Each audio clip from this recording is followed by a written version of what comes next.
This week on Inside the NFL, Kansas City, here we come, visiting the first-place Chiefs as they prepare for the defending AFC champion Buffalo Bills. And joining us, All-Pro linebacker Derek Thomas, quarterback Dave Krieg, sack leader Neil Smith, and defensive tackle Dan Saliamua. Also in this week's cover story, Chiefs running back Marcus Allen. New address, new attitude. He's been revitalized. This is what I love to do. It's fun. It's fun again. I mean, there was a period where, as I said before, I hated to go to work. And in Atlanta, they were all hailing their neon savior.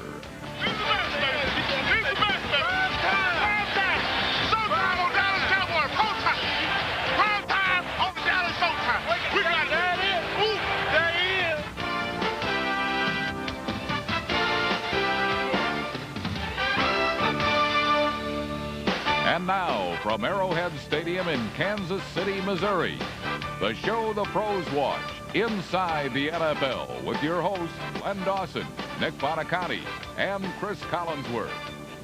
Hello, everybody. Welcome to this week's show. All of us at HBO Sports would like to say have a very happy Thanksgiving weekend. I would like to say thank you very much to my friends Nick and Chris for coming to my city, Kansas City, to do this week's show. Like we had a choice, huh? That was a great idea. You invite us up here with American Airlines on strike. I almost don't make it. Second of all, the Chicago Bears beat your Kansas City Chiefs last Sunday. And Joe Montana, which I consider the story, he's not even playing. What are we doing here in Kansas City? I knew he'd say something like that because he wanted to stay in Miami. First of all, they did settle the American Airlines strike. He got here okay. All right, the Bears beat the Chiefs, but that was just one of the games where the favorites lost. Joe Montana, let me tell you, he is so frustrated to the point where he's sick and tired of talking about that hamstring injury, to the point where he's not talking to the television media until he starts once again. The problem is he feels he is healthy enough to play, and he wants to start now. Yeah, but don't you think Joe's being a little bit selfish through this whole thing? I mean, after all, he was brought in here as a playoff specialist. The Chiefs are going to make the playoffs even without Joe Montana, and it's his job to drive the bus from there on into the Super Bowl. And don't forget, the last time Joe thought his hamstring was healthy enough to play, ended up re-injuring that thing. If I'm Marty Schottenheimer, he's right back up in that coaching booth again this week. Come on, Chris. Joe Montana is a football player first. He does not want to be put in a glass case and overprotected. He's healthy. He wants to get on the field. It killed him last week to see the Bears beat Kansas City when he was up in the coach's box.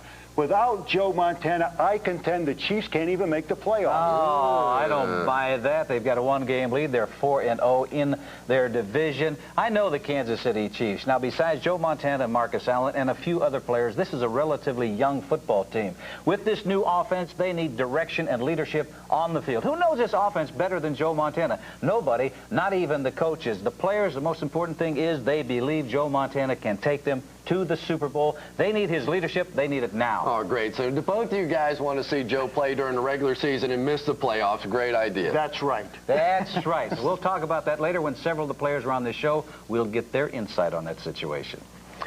Week 12 of the NFL season, and a pack of underdogs prevailed. The Bucs stunned the Vikings. The Packers dropped the Lions. And right here, the Bears sent Kansas City into a funk. Last Sunday may have looked like a soft spot in the Chiefs' schedule, but instead Kansas City took one right in the breadbasket from the Bears and their biggest doughboy. Still, Ironhead Hayward will never display quite the classic running form of the Chiefs' Marcus Allen. Here's the handoff to Marcus, running over the left guard, finds a hole, goes by the 5, breaks the tackle, he's into the end zone for a touchdown! Allen's 2 touchdown runs put the Chiefs up 14-0. But one thing people are learning about the 1993 Bears is once you have them down, it's tough to knock them out. And last Sunday, they showed the same grit and determination that has made them one of the season's most surprising teams.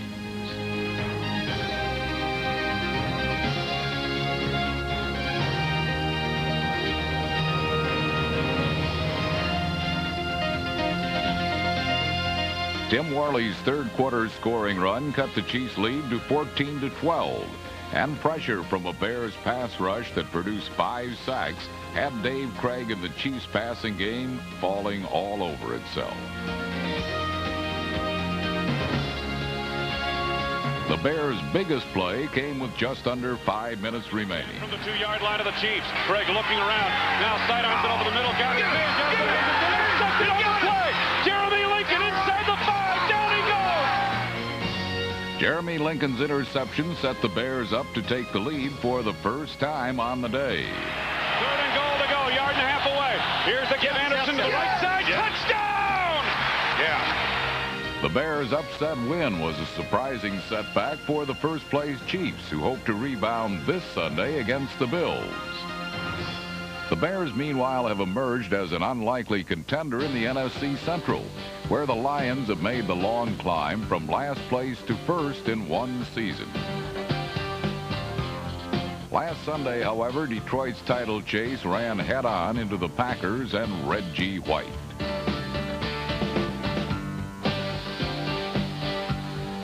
The NFL's all-time sack leader added one more to his career total. And while White has added pop to the Packer pass rush, Green Bay still has problems with an offense that at times is its own worst enemy. When they're clicking, however, Brett Favre and the Packers can be as explosive as any team in the league.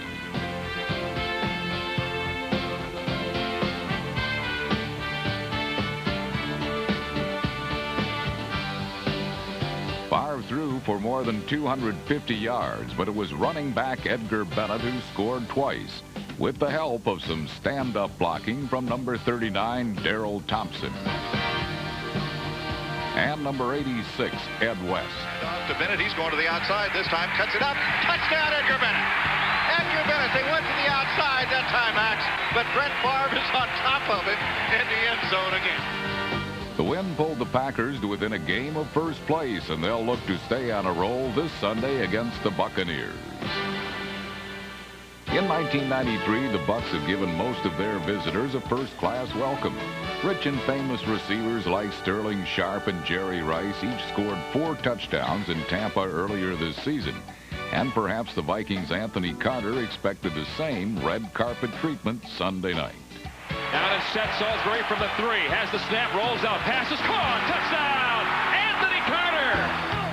But one touchdown was all Carter and the Vikings managed on this night.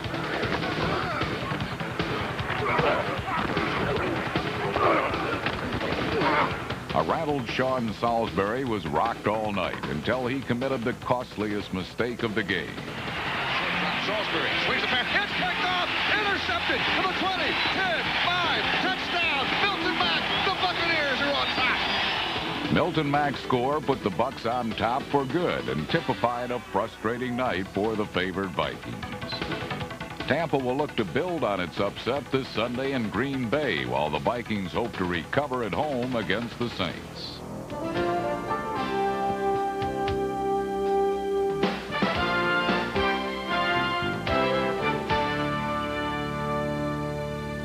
My city, Kansas City, is a beautiful place, isn't it?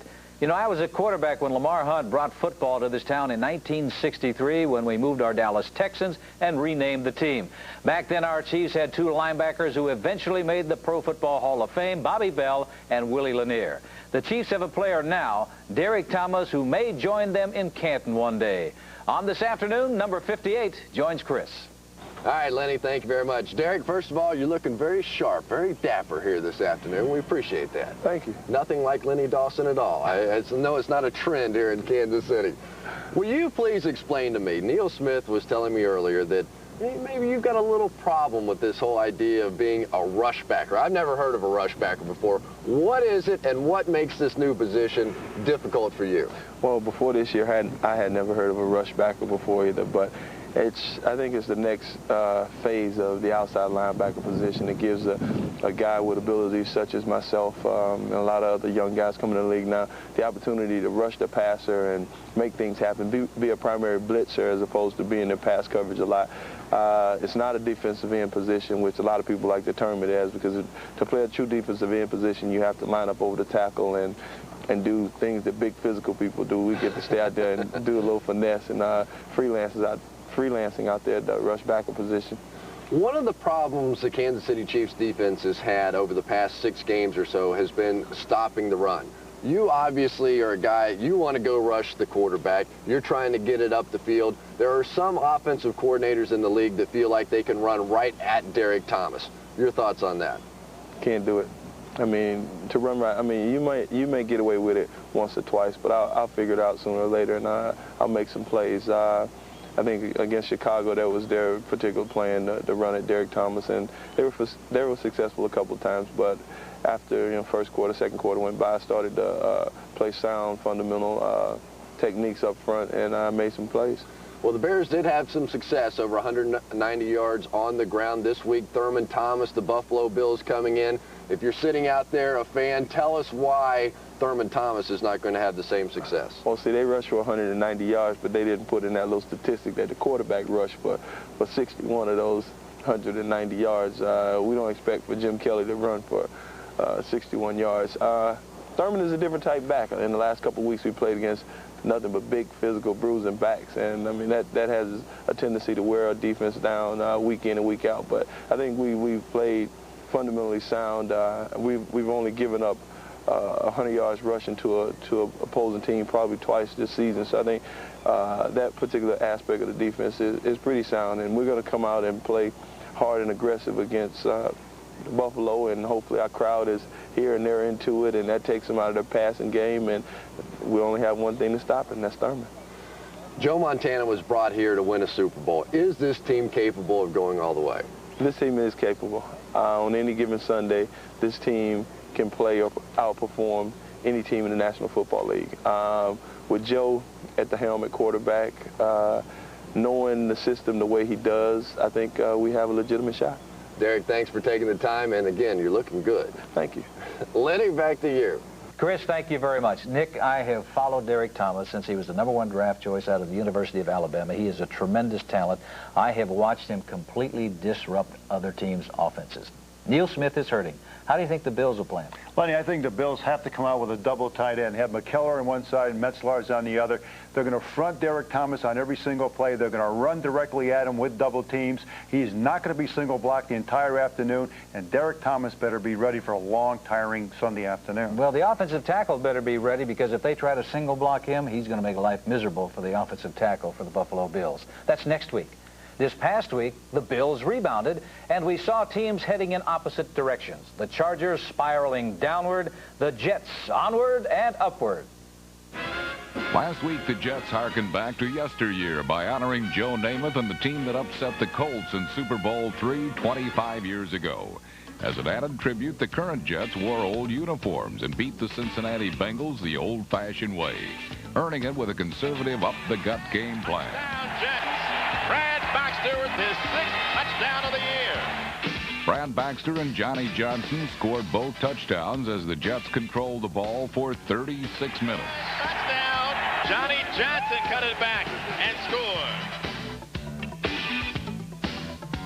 Boomer Esiason continued the reunion theme by seeking out a pair of former protectors on the Bengal offensive line.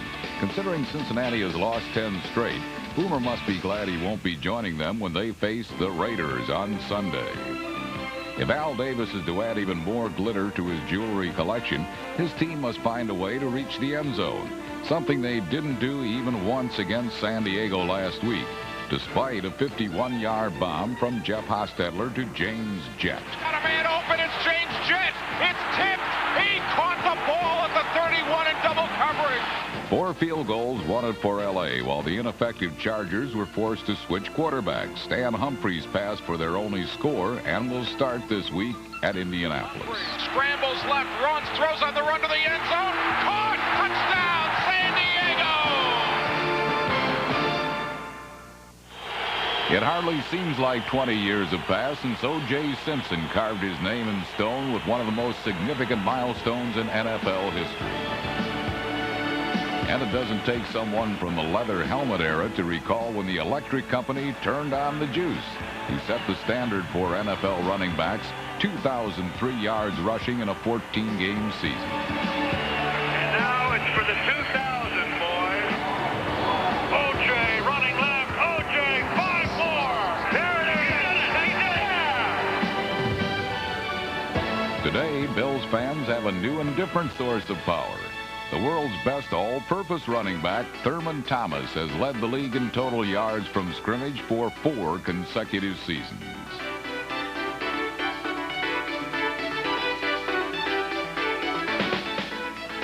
Last Sunday, Thomas was his usual self with 164 total yards as the Bills rebounded from their shutout loss to Pittsburgh the week before. Jeff George with the call. He's straddling the goal line. And the play action. Fake! He's hit inside! It'll be a safety! The Bills would not divulge just how safety Henry Jones gained such easy access to the quarterback. Keep it a secret. Actually, it was no secret. Preoccupied with double-teaming Bruce Smith, the Colts' Will Wolford was slow to react to Henry Jones' safety blitz.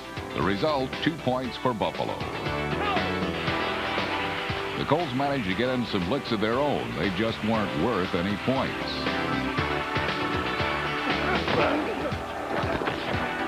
Bills' points came from the arm of Jim Kelly, whose pair of touchdown passes helped deal the Colts their 6th loss in their last 7 games. Once again, the Bills are the elite team in the AFC, and as they look ahead to this week's game against the Chiefs, loyal Buffalo fans will be prepared to capture every magical moment.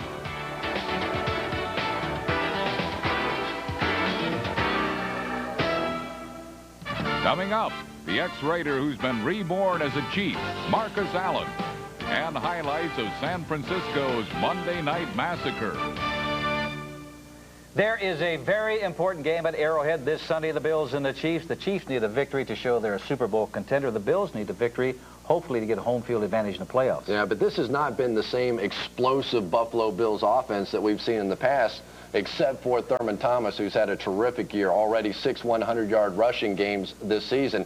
And this week he's going to go against the Kansas City Chiefs defense that has really struggled against the run. Last week, against an average Bears rushing attack, they allowed 190 yards on the ground. Add to that the fact that Neil Smith's struggling with an ankle injury. I don't think this is a good matchup for the Kansas City Chiefs. Yeah, the Kansas City offense has been struggling under David Craig, very simply put, because he doesn't have the big running game to take the pressure off him. But with Joe Montana playing, he brings with him a semi-row short passing game that doesn't rely on the run to set it up. Plus, Joe Montana gets rid of the football in less than 3 seconds. This will frustrate the pass rush of Bruce Smith and Cornelius Bennett, a big plus for Kansas City. There are 2 major problems with Kansas City. One is not David Craig. One is fumbles. They gave the fumble away last year 9 times, 13 times already this year. But the big bugaboo, penalties. Next to the Raiders, the Chiefs are the most penalized team in the National Football League.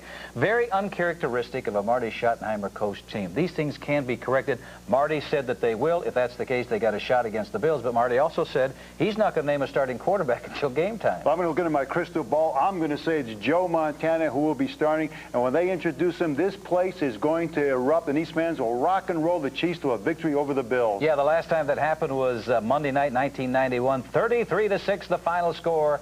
Kansas City winning it. I think they'll win, not by that score, but they'll win this time. But it's supposed to be a very cold weekend in Kansas City this weekend. Not a good time at all to test a $4 million hamstring. I think Joe sits and the Bills win. I think that's interesting. He can't even pick the games. Now he's going to predict the weather here in the Midwest. I'll tell you, overshadowed by all this talk about Joe Montana, Marcus Allen is the other celebrated veteran signed by the Chiefs in the offseason. And here in Kansas City, a new start has meant a renewed Marcus.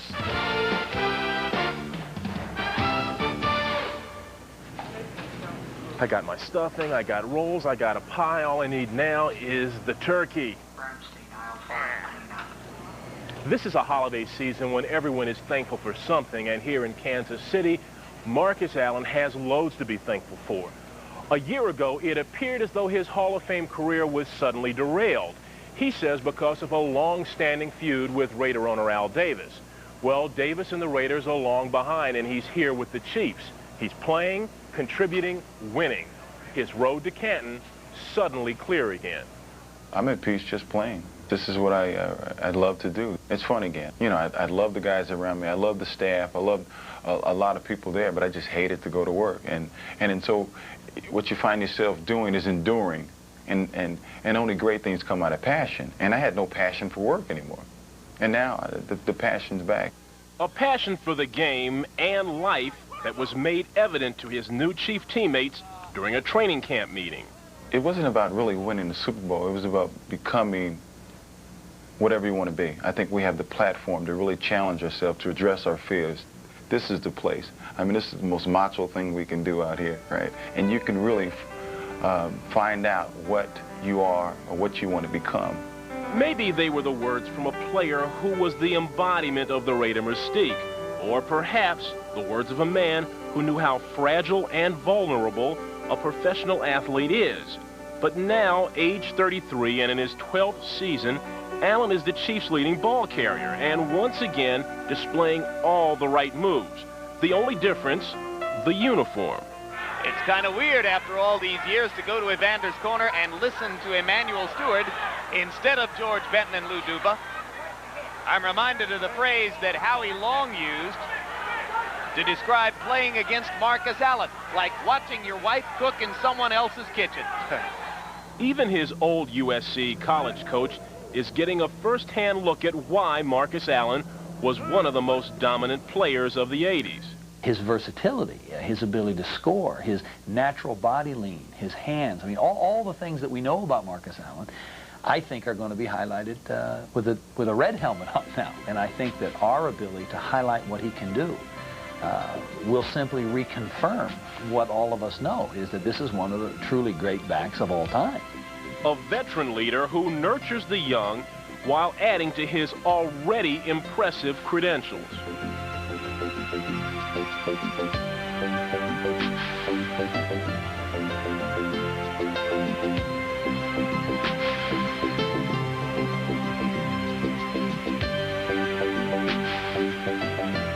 It would be interesting to know what he would have accomplished from a statistics standpoint had he had those 4 years or 5 years of inactivity, had he been a player when he was at the prime of his ability. Because of the numbers that he's put up and the way he's performed, I still think he has a chance to get to Canton, Ohio. I hope so anyway. With his career back on track and recently married, Marcus Allen is enjoying life once again. So much so that he's even learned a few lessons about the Midwest. Oh, I don't want to sound like a simpleton, but everybody's vision is, you know, it's the Wizard of Oz. It's, you know, everybody has 20 acres and a tornado. I mean, that's what my, I was ignorant. Well, Toto, we're definitely not in L.A. anymore, but here in America's heartland, how about this? Marcus Allen, consummate California guy, has rediscovered his football life.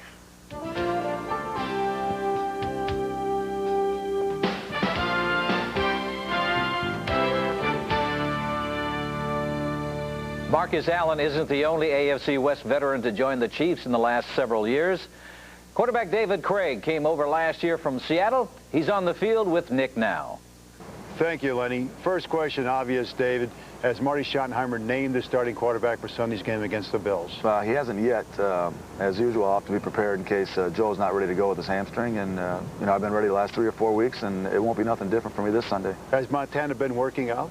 He's been working out the last week or two, and he looks a lot better. I think the main thing for him is to make sure that it's healthy as opposed to going out there at 75 or 80%, make sure that it's 100%. Well, how do you feel? You've been a starter your whole life in Kansas City. Last year you started here, and now Joe comes in, and you're a backup quarterback. How does that suit you?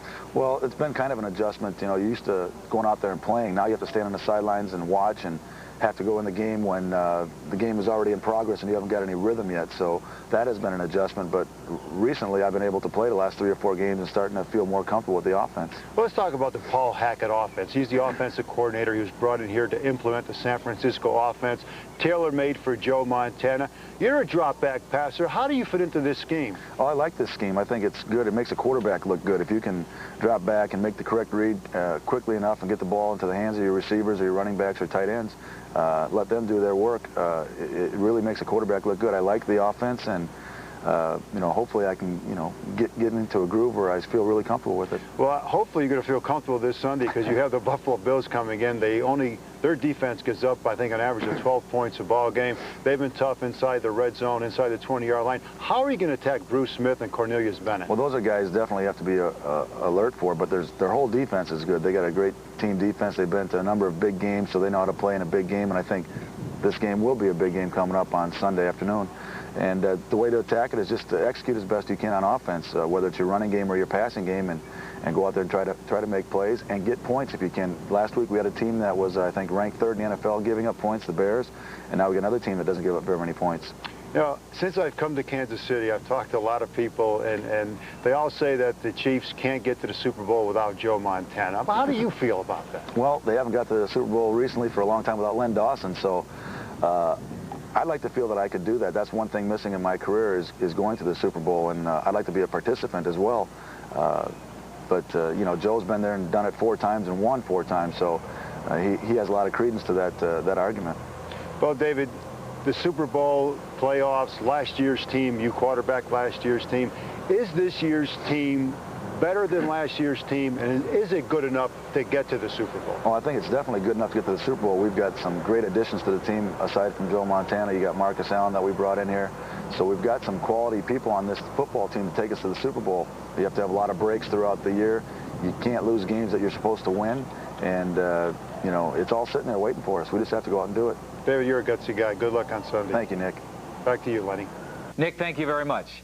Chris, David Krieg is a team guy. I followed him ever since the beginning of this Montana-Krieg situation. He has handled himself with so much class and dignity. Yeah, he sure has. And in many ways, he's been treated unfairly this year. Everyone wants to compare David Krieg to Joe Montana, but why do that? He's a backup quarterback. Compare him to other backups around the league. And except for that couple of week stretch there by Scott Mitchell in which he played so well, I think David Krieg's played as well as any backup in football. Let's talk about his durability. Last year, as a starter, he took every snap. Because of his durability, they're able to let Joe Montana stay on the sidelines and let that hamstring completely heal. That's right. Well, Montana's former team was in ferocious form on Monday night. The 49ers taking control of the NFC West in dominant fashion. On Monday night, the 49ers played host to division rival New Orleans, but in this much-anticipated NFC West showdown, the Saints did not put up much of a fight. Down at the 46. Wilson drops back to throw, goes deep middle, picked off Merton Hanks. Interception at the 35. Breaks away to his left. He's to the 40. 45 to the 50. He's down to the 45. Cuts back into the middle. 30, 25, 20, 10. They won't catch him. Touchdown 49ers. Merton Hanks, a remarkable interception. Merton Hanks' 69-yard interception return was only the beginning of San Francisco's scoring as Steve Young and the 49ers offense added 21 points in the second quarter alone. After John Taylor's 6, 49ers fans relished in their team's apparent invincibility as the touchdowns kept adding up. Young drops back to throw, decides to run. He could make it. He's diving to the end zone. Touchdown, Steve Young and the 49ers. Jerry Rice brought his career TD total to 120 with 2 trips across the goal line. Come up, he's to the 10, 5, cuts inside, drives to the goal line. Touchdown for Jerry Rice. He is now only 6 scores shy of tying Jim Brown's all-time NFL record. The 49ers' 4th consecutive victory has them alone atop the NFC West as they head south to take on another division rival, the Rams, who last week benched quarterback Jim Everett in the 3rd quarter in favor of backup T.J. Rubley. Down 6-0 to Washington, Rubley came in and had much better luck connecting with his receivers.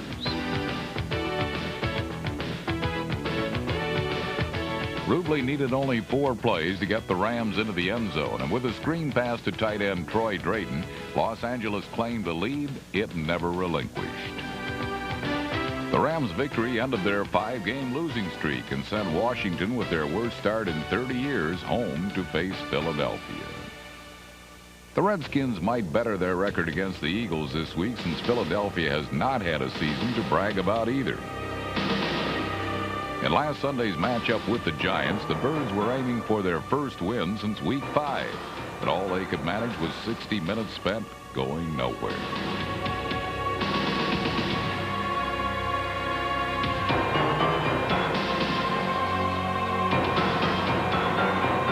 Both offenses fell victim to aggressive defense the entire game. But in the 4th quarter, the Giants' Phil Simms finally found an open receiver for the game's only touchdown. Goes long, he's got Jackson. Touchdown! The Giants' win tied them with Dallas atop the NFC East as they head home to take on Phoenix this Sunday.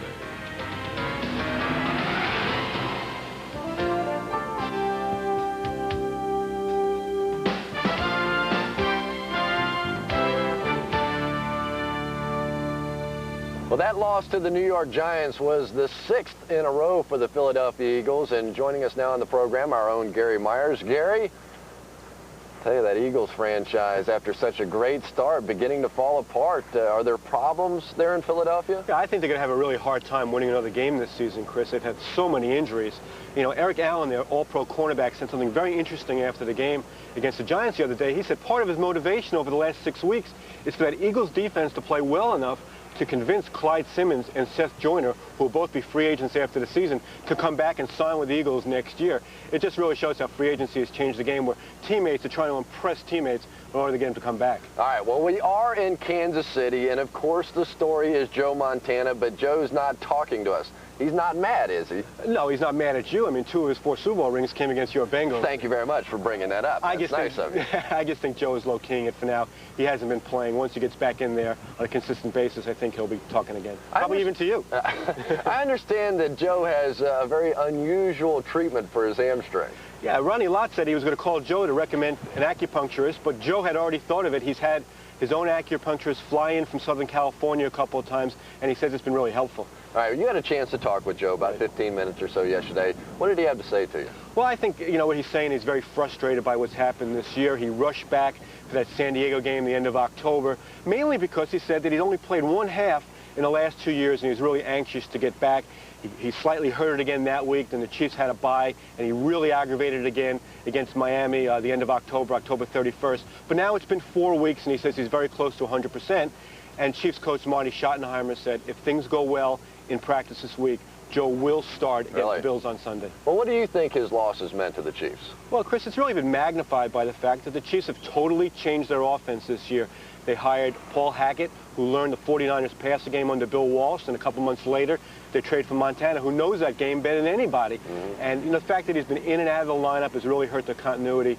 He's only played 14 quarters so far. All right, change gears. Next Tuesday, they finally award the expansion franchise. Who's it going to be? We can't wait. Well, this is a league that just struggles over every decision. It took them 6 years to get rid of instant replay. But they say next Tuesday in Chicago, they will pick that second city to go along with Charlotte. And this is how it stands right now. St. Louis has sort of got its act together since the last meeting, and I think there's a lot of sentiment to go back to St. Louis, but there's also some sentiment for Baltimore. The anti-Baltimore people are saying it's too close to Washington. They want to go into a market that does not have NFL football, and the compromise choice out of this could be Jacksonville. Really? They're spending $121 million to renovate the Gator Bowl. It will be a football-only area for the NFL, and they could sneak through if there's a split between St. Louis and Baltimore. All right, Gary. Well, thank you very much. We'll see you in the pick segment. I'll give you another quick lesson this afternoon. Okay. Lenny, back to you. Thanks, gentlemen. This past week, the streaking Falcons staged the shocker, and in Miami, the Patriots fought hard, but fell just the same. In a fortuitous coincidence, the quarterback who seems to be making a mission of playing for as many teams as possible found the team intent on employing as many quarterbacks as possible. Drew Bledsoe, on the other hand, hasn't made the NFL circuit, but he had enough savvy and help to give the Patriots a slim lead heading into the final period.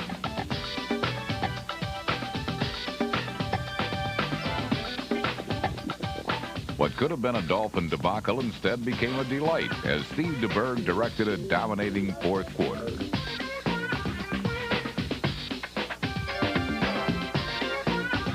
And despite the short practice time, DeBerg had no trouble going long. There's the handoff, check and play fake. DeBerg rolls back to his left, throwing deep, man down there, touchdown! The Dolphins' victory keeps them tied atop the AFC East, while DeBerg's decisive direction could solve the Dolphins' quarterback quandary heading into their showdown with the Cowboys, who last week had their coach willing to settle for less than he is accustomed. I just want an ugly win, somehow, some way. Oh, y'all looking for an upset or what? I know y'all looking for an upset today. Oh, I know y'all got to pick lose, but we're going to have to shock the world today. Communicate. The Falcons, however, were unwilling to meet the Cowboys halfway and launched an all-out assault. 1, 2, 3.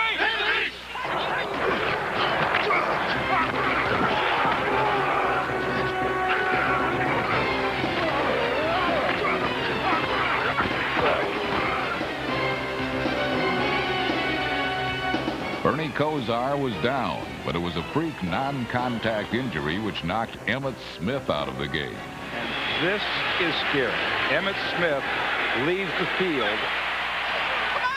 While the Falcons' red gun clicked in the red zone. Blitz is coming from the right side of that defense. There it is. Hebert looks and throws. Nice catch by Pritchard at the 5. He'll take it in. Touchdown! A 13-0 lead didn't satisfy Mike Pritchard's appetite. Thanks a lot, y'all keep feeding me, baby. Keep feeding me. Hey, look, yeah. Okay. Yeah, I got to keep fighting. Second down and about a yard for a Falcon first down. Play action fake to Pegram. Hebert looking, firing. Pritchard, great catch! Touchdown in the middle of the end zone. That's 2 for Pritchard this afternoon. Pritchard's second helping put the Falcons in Fat City, but they resisted playing the Fat Cat. Yo, what's up, baby? We on our way. We still got another quarter, but we on our way. Whatever way that is, man, we just got to just keep doing it, man. This is third and a good long. Bernie Kosar finally received ample protection, and Alvin Harper's catch set up the Cowboys' first score. And a flag, and Harper rolls in the end zone. Good drive. What brings us down, Bernie? Hey, that's a nice drop. But while most of the Falcon defense was bracing for a Cowboy comeback, one Falcon was making sure no such comeback would occur.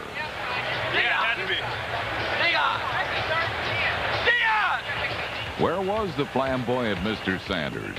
Turns out he was moonlighting as a wide receiver. But if the Falcons' coaches had trouble locating Dion, it was nothing compared to the Cowboys' futile effort. It's lined up as a slot left. Hebert back to pass. Looks and fires. There's Dion at the 35. He could go down the near sideline. 40, 30. He's going, baby. Kiss him bye-bye. Touchdown, Deion Sanders. Unbelievable. He's the best. He's the best, baby. He's the best, baby. Prime time. Showtime on Dallas Cowboy. Prime time. Prime time on the Dallas Showtime. We got it. There it is. Ooh, there he is. Ooh, there it is. Prime time. I tell you, didn't I tell y'all we were going to shock the world? Y'all remember me saying that earlier? I was looking for an upset. I knew it was going to happen. I knew they ain't going to come in there half-stepping on us. They don't know who we are. Wow. For Lynn Dawson and who was the other guy on HBO, Nick Bonatani, this is inside the NFL. HBO. You thought we was going to lose? Come on, baby. I don't want to look at the camera. You thought we was going to lose? This week, the Falcons hope to step on the Browns. Last week, Cleveland Stadium was haunted by the absence of Bernie Kosar. With reminders of their former leader throughout the stadium, Browns quarterback Todd Philcox did his best to fill Bernie's shoes. Unfortunately, his teammates didn't.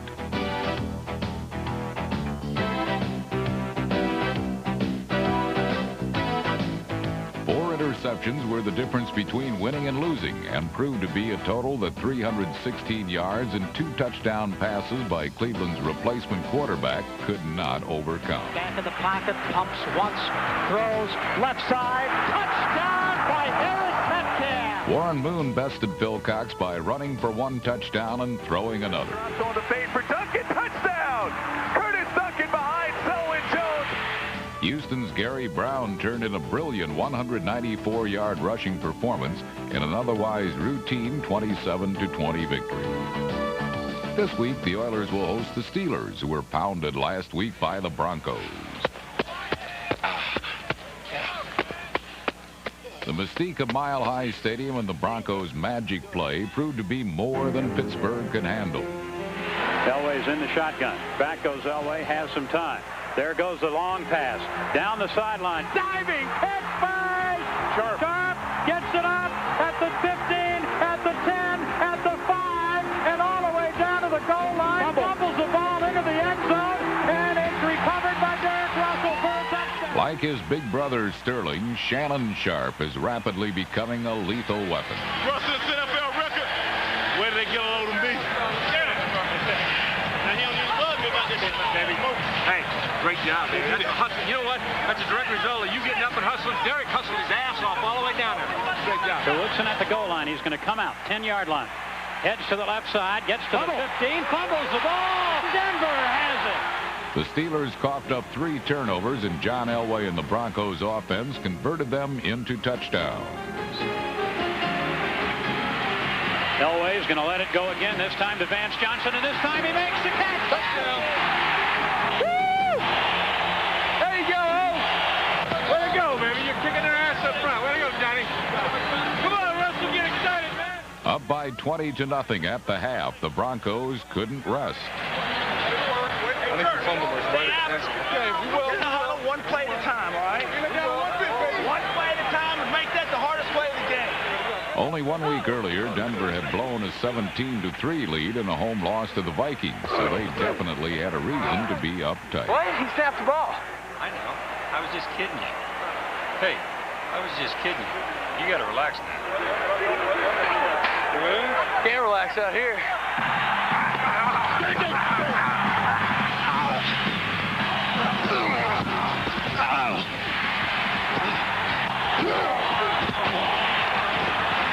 Damn it.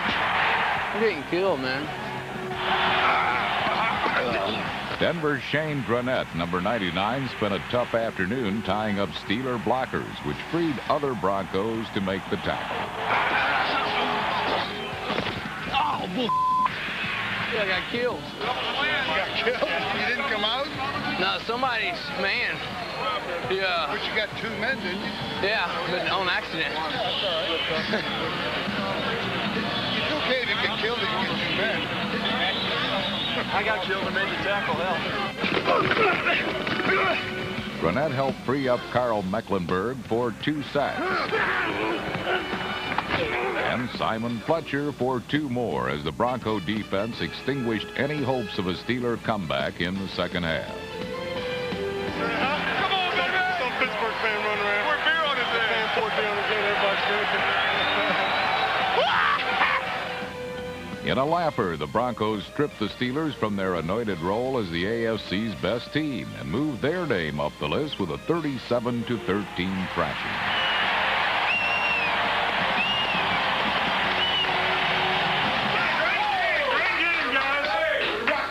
We didn't wait for something to happen. We made it happen. We made it happen. And we took a big step forward. We got to keep it going. We're on a roll. Let's keep it going. All right? Let's get Seattle next week.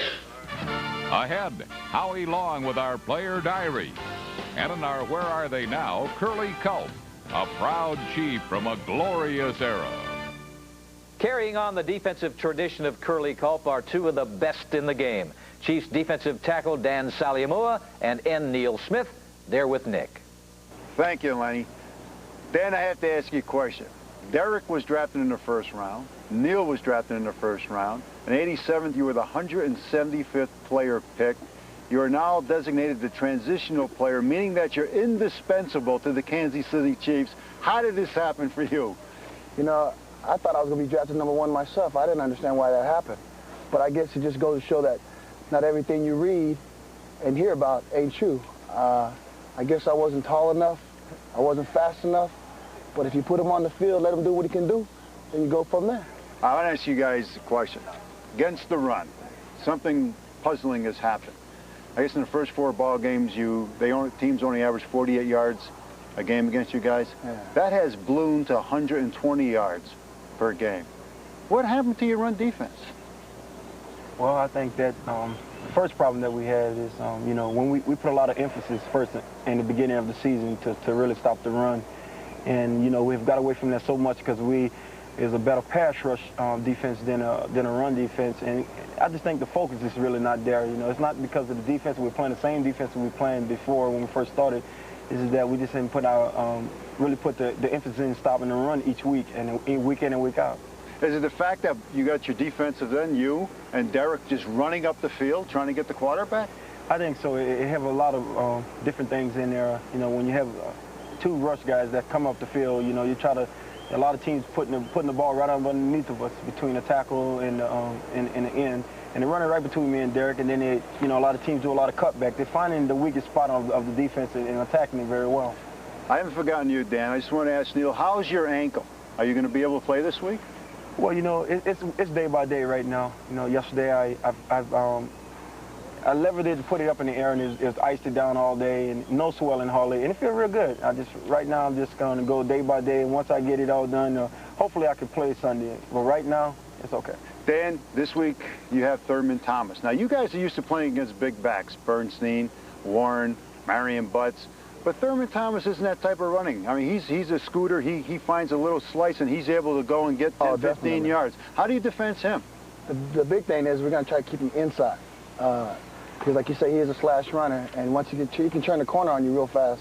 So if Neil and Derek are going to try to contain him inside where it keeps him in between me and Joe Phillips, we're going to try to contain him with that. Try to keep him inside the front seven instead of letting him run all crazy on the outside. No, it's interesting. Against your divisional rivals, whether it's the Chargers or the Raiders or the Broncos, I mean, you guys do well. But you get outside of your division, it's like you guys get flat. What happens?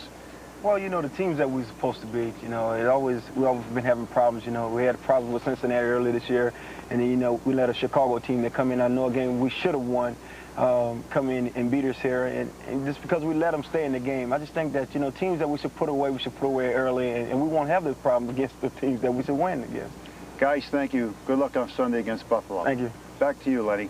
Gentlemen, thank you very much. Two of my favorite people, Neil Smith and Dan Weenie Saliamua. Neil Smith gets all the attention, but it's the inside guys, Joe Phillips and Dan Saliamua, that really have to handle the pressure against the run because of the way that Smith and Derek Thomas like to get up the field and rush the passer. You know, when they acquired Joe Phillips from San Diego, a 300-pounder, very good up the middle, right, they moved from a 3-4 to a 4-3 defense so they could get both of those guys in the game at the same time, Dan Saliamua and Joe Phillips. Well, Smith and Saliamua are part of the defensive foundation that could take the Chiefs to Super Bowl 28. When my Chiefs won Super Bowl #4, our defense was anchored by a tackle with few equals, Curly Culp.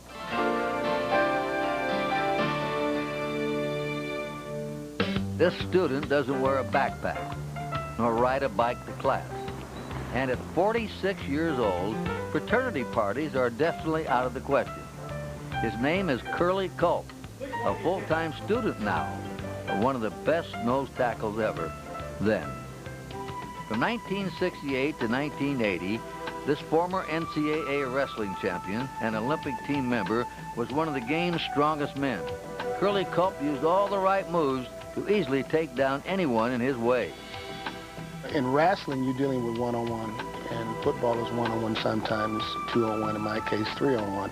But that hand-to-hand combat that was utilized in wrestling, particularly the balance, the coordination, those kinds of characteristics really was helpful in football.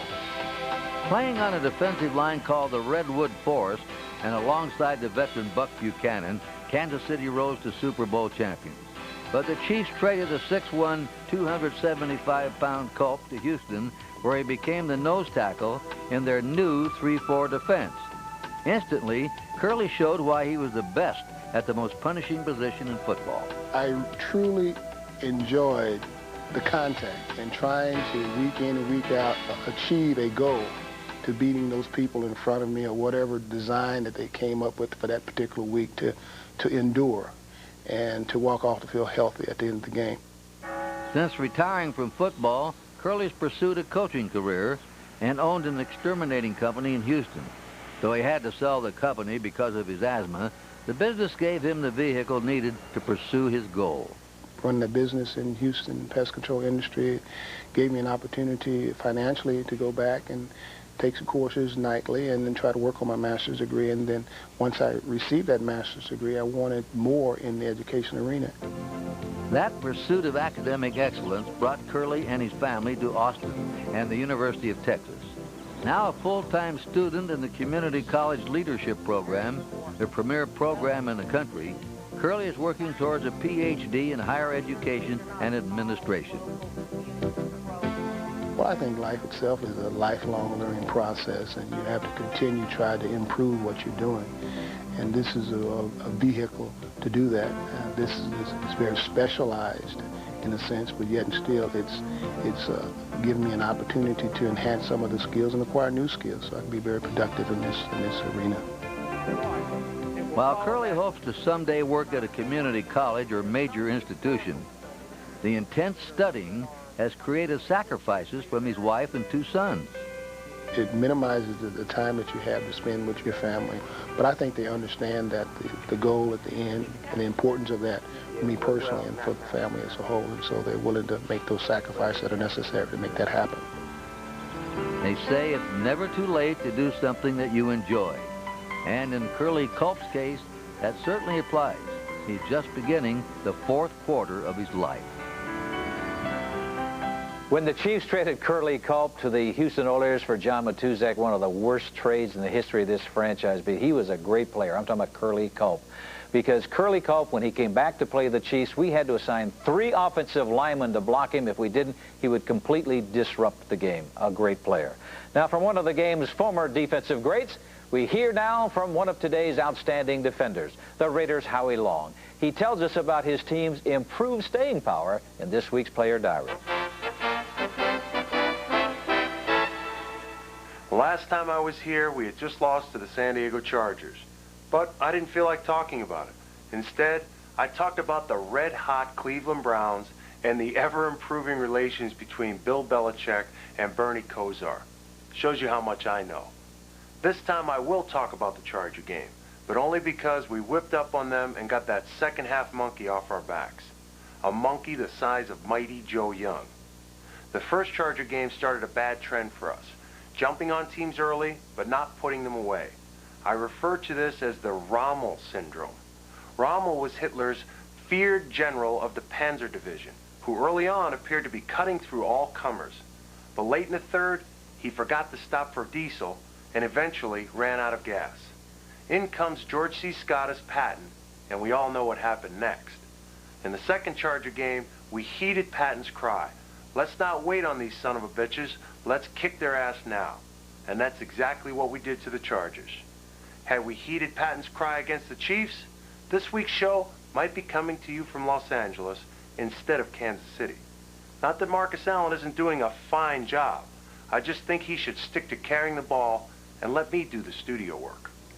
Howie, if ifs and buts were candy and nuts, we'd all be out there on the West Coast with this program, but you have to learn to play 4 quarters of football. You got to learn to concentrate like we concentrate during our pick segment. Correct. Oh, yeah. It's that time now, so let's take a look at last week. Look how good we were last week. Ooh. Very close for the season. We got a tie between Nick and Gary. And Chris's no contest. All alone. I see. Well, earlier in the show, we picked the Chiefs-Bills contest. Gary likes the Chiefs. Now it's time to pick the rest of this weekend's games. First, the ones that we agree on. Raiders will keep the Bengals winless. The Jets defeated the Patriots 45-7 earlier in the season. They'll do it again, but not by that score. The Giants are giving up only 12 points a game. They'll take care of the Cardinals. 49ers will defeat the Rams for a 6th consecutive time. Packers will win their 3rd straight. They'll handle Tampa Bay. Minnesota will beat New Orleans. Now, for the rest of the games in more detail, Cleveland is at Atlanta. Gary, start us off. Well, Atlanta got off that horrible 0-5 start, but they've won 4 of their last 5 games, and that coincides with the return of Deion Sanders. His coverage ability allows Jerry Glanville to play a much more aggressive defense, and Atlanta will give the Browns their 4th straight loss. Hey, Todd Philcox, 4 interceptions last week. Against a newfound Atlanta defense who'll throw more. I like Atlanta. Yeah, Todd Philcox is allowed to throw the football in Cleveland. Bernie Kosar was not. I don't know what's happening with the Browns. I like Atlanta. I'll tell you, the Browns are disintegrating. I like Atlanta as well. Nick, you tell me about this Denver-Seattle game. Well, I'll tell you, they're playing up in Seattle. Rick Meyer is having a terrific year throwing to Kelvin Martin and Brian Blades, but it's not going to be enough against a Denver defense. I like Denver. Yeah, Robert Del Pino has really given John Elway yet another dimension with that offense. The Broncos playing awfully well right now. I like Denver. You know, in the first 10 years of Elway's career, only 1 more touchdown than interception. But in the first 10 games this year, 18 touchdowns, only 6 interceptions. He's having his best year, and Denver will win this game. I like John. Did you get all that? Yes, I got all of that. I know it. I got a computer brain for you? right here. Yes. Now I'm going to go to San Diego playing at Indianapolis. Chris. Indianapolis at home can play with anybody. I saw them a couple of weeks ago against the Jets, a very competitive game. They beat them, though. I like the Colts. Why not? Sure. Chargers coach Bobby Ross has gone from John Freese back to Stan Humphries. If his shoulder is okay, I think he can play as well as he did last year, and San Diego will win this game. Hey, remember, the Colts got inside Buffalo's 20-yard line 5 times. Only came away with 6 points, but they will pierce that red zone. I like it. They will pierce it, ladies and gentlemen. You heard it right here on HBO's Inside the NFL. I look at defenses, and I like San Diego's, and I like San Diego to win. We got Philadelphia at Washington. Well, Philadelphia at Washington. Interesting game. Isn't it? I mean, because who cares, right? Neither one can score, but I'm going to take Philadelphia because they maybe score a little bit more than Washington can. That's a good reason. The fridge, though, has really helped on the defensive line for the Philadelphia Eagles. Helped stop the run out there. I like the Eagles' defense a little better than the Redskins. Tilt it to one side. I like the Eagles. This is a marquee matchup of Rich Gannon versus Bubby Brister. Right. I've seen the Eagles and Redskins play over the last 2 weeks. At this point, I think the Eagles are just a little bit worse because their offense can score, so I'll take the Redskins. At home, it's the only reason. Washington to win this contest. Pittsburgh at Houston. Gary, you take this one. Okay. Warren Moon has thrown more interceptions against the Steelers than any other team during his career, but the Oilers right now are the hottest team in the league, and I think they're going to keep it going and beat the Steelers. That's because they had that schedule. That's why they won their 5 in a row. They're But still hot. Steelers are humiliated last week. Bill Cowher was all over that defense. They will rebound. I like the Steelers. The benching of Warren Moon seemed to be a bit of a wake-up call for him. I like Houston to keep it going. I'll take the Oilers. Well, I'll tell you, Foster is not scheduled to play in this contest. That's the reason I'm taking Houston. That's our show for this week. We hope you and your family have a very nice Thanksgiving holiday weekend. Remember, Inside the NFL premieres each Thursday evening at 11 p.m. If you missed any part of it, you can catch it again Fridays at 7 p.m., Saturdays at 11 a.m. Those times are Eastern and Pacific. Join us again next week. We'll be back in our New York studios for HBO's Inside the NFL. World Championship Boxing returns Saturday, December 4th. #1 heavyweight contender Michael Moore versus Mike Evans, live from Reno, Nevada, 10:15 Eastern, 7:15 Pacific, only on HBO. And premiering December the 7th, HBO Sports presents In This Corner, Boxing's Little Giants, the inside story of ring legends, including Sugar Ray Robinson, Willie Pep, and Sugar Ray Leonard. December the 7th, 10:15 Eastern and Pacific. Hi, I'm a former quarterback of the San Diego Chargers, Los Angeles Rams, Green Bay Packers, and the Houston Oilers. I'm also the quarterback that put Lance Allworth into the Hall of Fame. Stay tuned next week and see what I'm doing today. Well, let me tell you something, man. We dug ourselves a hole. Let's climb on out of it. Hey, let's have fun these next 2 days off. When we come back. When we come back.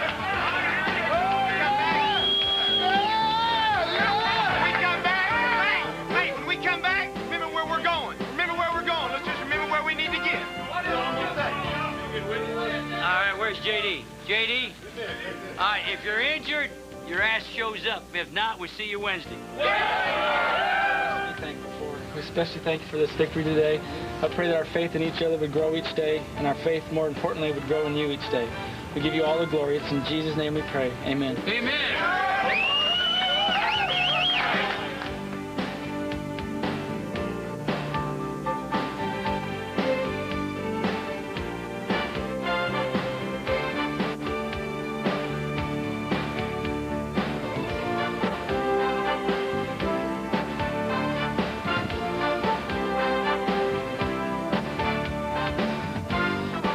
I do want to say this, guys, that Nick and Brian have been with us a lot during the season. They picked Detroit Lions to win.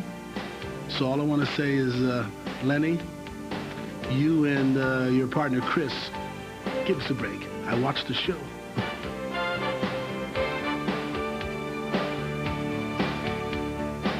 This has been a presentation of HBO Sports, the network of champions.